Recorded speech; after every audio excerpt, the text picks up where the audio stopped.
Campur 250 gram sukun yang sudah dihaluskan dengan 1 saset susu kental manis. Sukun pakai yang benar-benar sudah matang ya. Jadi selain rasanya manis, mudah juga dihaluskan. Sukun setara dengan 1/4 buah ukuran besar.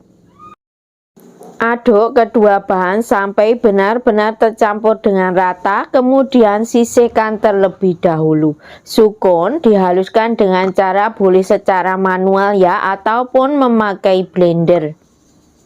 Dalam wadah masukkan 200 gram gula pasir, 4 butir telur, setengah sendok teh vanila cair bisa diganti dengan vanili bubuk, 1 sendok teh SP bisa diganti dengan TBM atau Ovalen.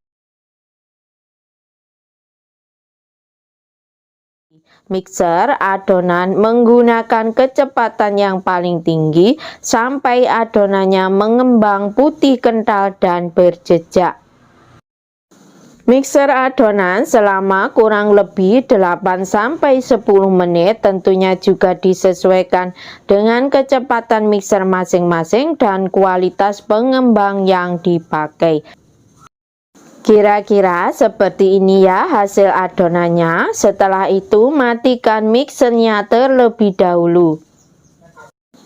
Masukkan sukun yang sudah dihaluskan tadi. Untuk susu kental manisnya, jika tidak suka boleh diganti dengan santan instan kemasan kecil 65 ml. Mixer adonan sampai sukunnya tercampur rata dengan adonan ya, jadi mixernya sebentar saja.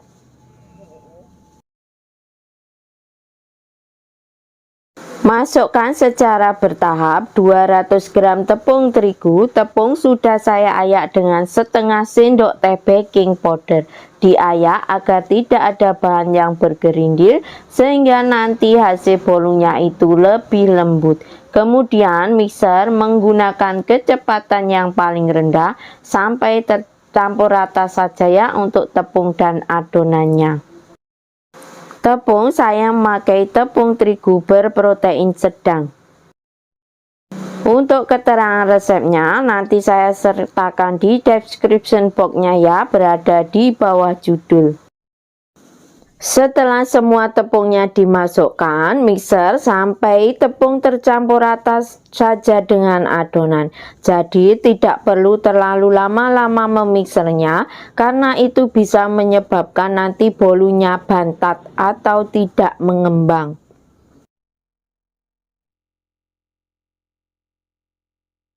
Ambil sebagian adonan, masukkan ke dalam 200 gram margarin yang sudah dicairkan. Margarinnya dalam keadaan dingin ya. Saya ambil sebagian adonan agar nanti mudah untuk mencampur margarin dengan adonannya. Jadi agar nanti mudah benar-benar tercampur dengan rata. Karena jika tidak tercampur dengan rata margarin dengan adonan yang banyak, itu juga bisa menghasilkan bolu yang bantat atau bolunya menjadi gagal.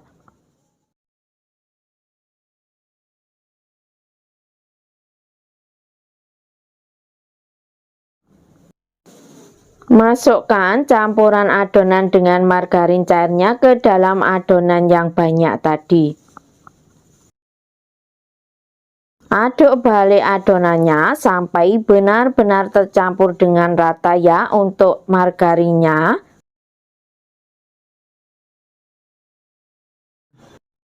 Loyang saya memakai diameter 26 cm, tinggi 6 cm.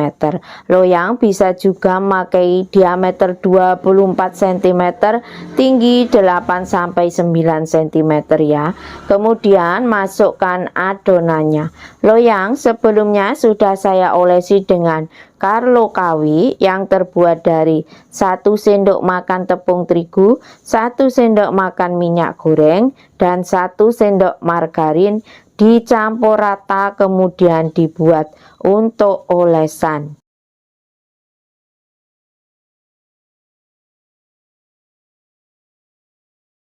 Dengan tusuk sate putar-putar adonan ini untuk meratakan adonannya sekaligus bisa mengeluarkan gelembung udara yang terperangkap dalam adonan. Kali ini saya berikan topping dengan keju crab. Untuk keju bisa diganti dengan topping kesukaan ya. Jadi topping disesuaikan saja dengan selera masing-masing atau bisa juga diberi motif sekreatif mungkin. Oven sebelumnya sudah saya panaskan terlebih dahulu selama kurang lebih 15 menit menggunakan suhu 180 derajat menggunakan api bawah. Kemudian panggang adonan selama kurang lebih 50 menit menggunakan api bawah. Untuk pemanggangan tentunya juga disesuaikan dengan karakter oven masing-masing ya, karena tiap oven karakternya berbeda. 5 menit menjelang matang di akhir, maka pindah api ke api atas bawah. Bismillahirrahmanirrahim.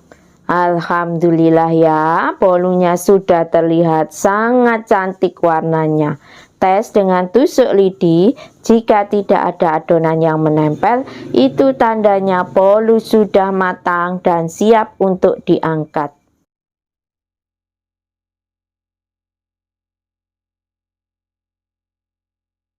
Setelah dingin kita potong-potong ya. Alhamdulillah saat dipotong terlihat hasilnya sudah sangat lembut.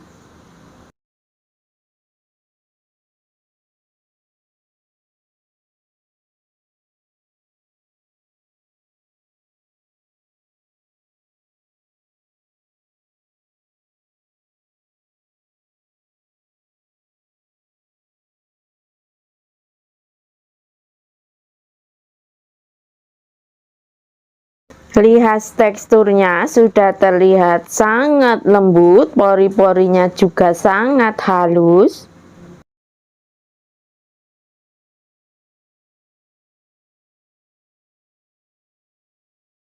Bismillahirrahmanirrahim. Alhamdulillah, Masya Allah, rasanya benar-benar tidak menyangka saya ya, benar-benar super lembut dan juga moist sekali.